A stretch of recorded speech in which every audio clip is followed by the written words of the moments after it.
In my opinion, there are two distinct types of bikepacking disciplines: race pace and party pace. Today I'll discuss the main differences between the two and how it affects my planning and packing strategies. Stick around till the end and I'll show you some of the items I don't normally pack when I'm doing a race. So let's do this.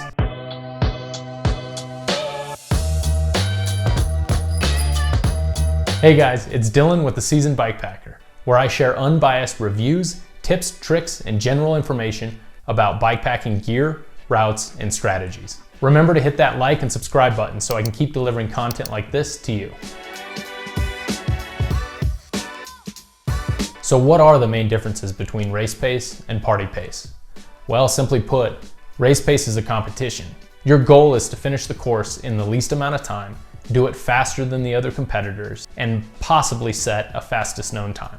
This means not sleeping very much, or not sleeping at all, carrying the least amount of gear possible, and precisely planning your resupply, food and water stops so you can be light and agile. This also means strategizing on ways to save time while you're in resupply, doing your grocery shopping as quickly as possible, filtering water fast, getting in and out. You also want to be efficient and quick with your setup and your breakdown of your sleep system. In a race pace situation, every second that you're not moving forward is a wasted opportunity.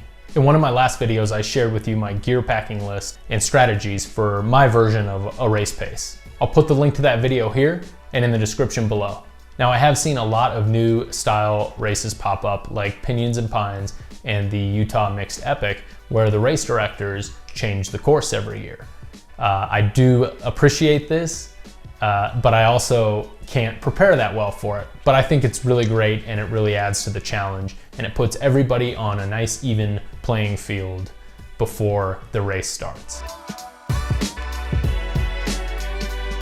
Party pace is bikepacking at a more leisurely, casual pace, and maybe bringing some things that add a little bit more comfort to the trip. And trust me, I did plenty of authentic partying when I was younger. So nowadays, partying means having a nice warm cup of coffee in the morning or bringing a comfy pair of shoes to put on during camp. And it is important to note that some people do sign up for races and do party pace, and that's fantastic. I've done that many times in the past. It's a really great chance to promote camaraderie and you get an opportunity to meet new people and learn new things and be in a very positive environment. There's nothing in the bikepacking rule book that says if you sign up for a race, you have to be an elite and push yourself to your breaking points. Some people just do it to get out with like-minded people and have a great time. A party pace trip may be an overnighter or a multi-day trip with a friend. You could turn your next vacation into a more immersive experience by sightseeing by bicycle or even touring another country by bicycle. Now, don't get me wrong, party pace doesn't mean you can just throw a bunch of stuff on your bike and ride off into the sunset and everything will be fine. You're likely going to remote places and you may or may not be going by yourself. So there's even more reason for precise planning and having a great game plan. There also won't be any other racers around to lend you any support if you have a mechanical or physical problem. So for party pace planning, I focus more on food, water, and self-recovery than I do on speed, sleep deprivation, and weight minimization strategies. My upcoming trip is a 3-day, 160-mile loop on the Kaibab Plateau in northern Arizona. There are a few scattered springs for water resupply, and there's food resupply about halfway in at the North Rim Visitor Center. This route goes to some of the most iconic points on the North Rim of the Grand Canyon, including Point Sublime and the Rainbow Rim Trail. So it's gonna be epic. I will be packing some additional camera equipment like a tripod, gimbal, and microphone. So I'm hoping to capture some really good video. So let's jump into my gear. I'm going to show you everything I'm starting with. This is going to be everything I use during a race with the addition of my party pace bonus items. In my sleep system, I'm carrying my 28-degree Phantom Spark sleeping bag, which I carry everywhere. I carry it racing and on party pace. I'm also carrying my full tent setup, Rainfly, tent body, and footprint.